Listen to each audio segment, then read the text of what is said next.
It is always a moment of joy when parents witness the wedding of their children. This was exactly what played out for retired Deputy Controller General of the Nigerian Customs Service, Chief Adewale Taiwo, and his amiable wife, Mrs. Taiwo, who were overwhelmed with joy at the traditional wedding ceremony of their beautiful daughter, Oluwafisayo Taiwo. Sunday, the 23rd of September 2018, was the chosen day at the residence of the Adewale Taiwos in Parkview Estate, Ikoyi, Lagos.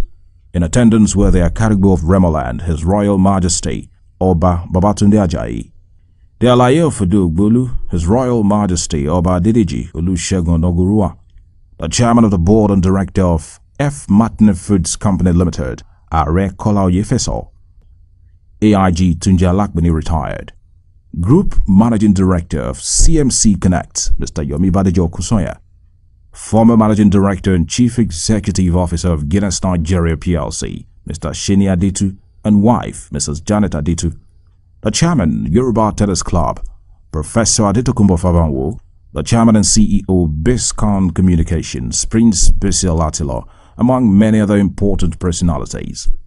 The event commenced with the entry of the bride's parents, Chief Adewale Taiwo and Mrs. Adewale Taiwo, who danced joyfully into the arena, accompanied by friends and family members, after which the groom's parents, Mr. and Mrs. Adeshina, followed in.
Later on, the Adeshinas proceeded to make their intention known to the bride's family, who received them with great joy and happiness.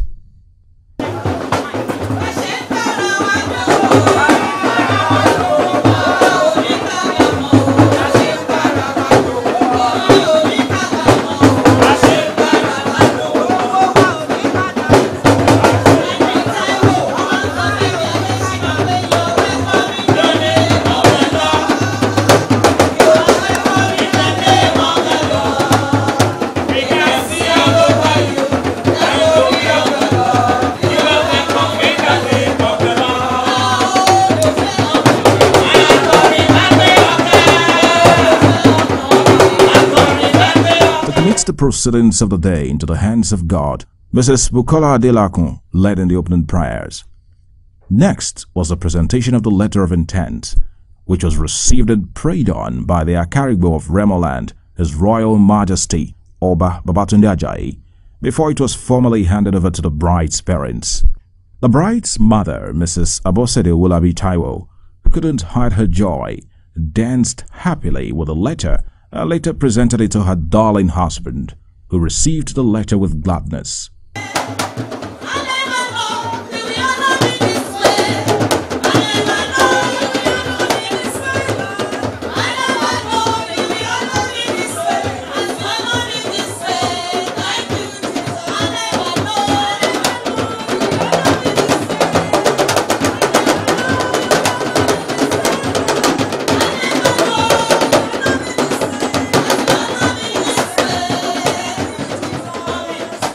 The letter of intent was then read by Miss Oyinkan, after which the acceptance letter was presented to the groom's family.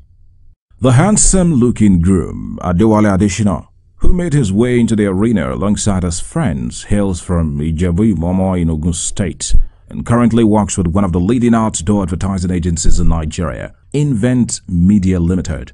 He danced cheerfully as he performed the basic rites required of him, as directed by the mistress of ceremony, after which he took his seat and patiently waited for the entry of his beautiful bride.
In no time, the fine-looking bride, Taiwo, danced in majestically into the arena as she was cheered on by her friends, who were gorgeously dressed in the chosen colors of the day.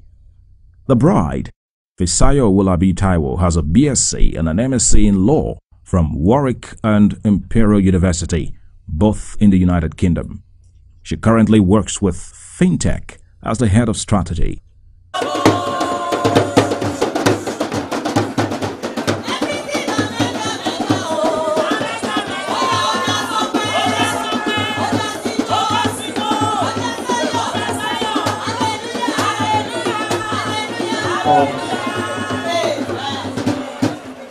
As she made her way in, she proceeded to pay homage to both parents, who warmly received and prayed for her, before proceeding to join her groom. As custom demands, the bride was invited to pick an item from the gift items brought by the groom's family.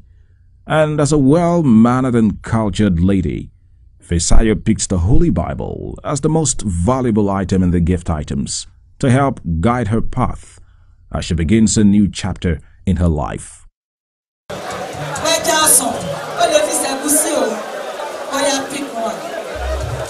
It's okay. Blessed information making life eternal.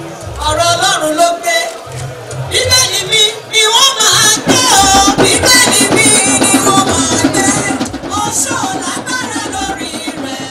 Àjẹ́ ò lágbára lórí rẹ̀. Ebèrè ò lágbára lórí rẹ̀. Bíbélì mi. Ọ̀rọ̀ Ọlọ́run ni ìyè mi. Swiftly afterwards was the exchange of rings, the cake-cutting exercise, and the handing over the beautiful bride, Fisayo Taiwo, to her husband, Adewale Adeshina. Just like the sun, light up the earth, you light up my life. And the only one I ever see with a smile so bright. And just yesterday, you Are we good to go? Yes, we are.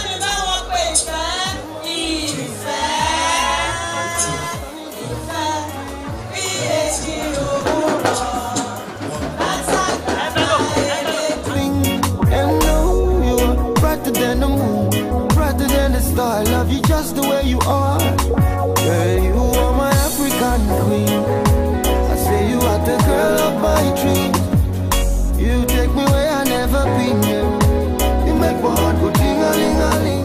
faith band dished out good music to the delight of all.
From the chairman and CEO Biscon Communications, Prince Bisiol, we congratulate the Taiwos and the Adeshinas on the success of the traditional wedding ceremony of their children, and we wish the couple a blissful married life.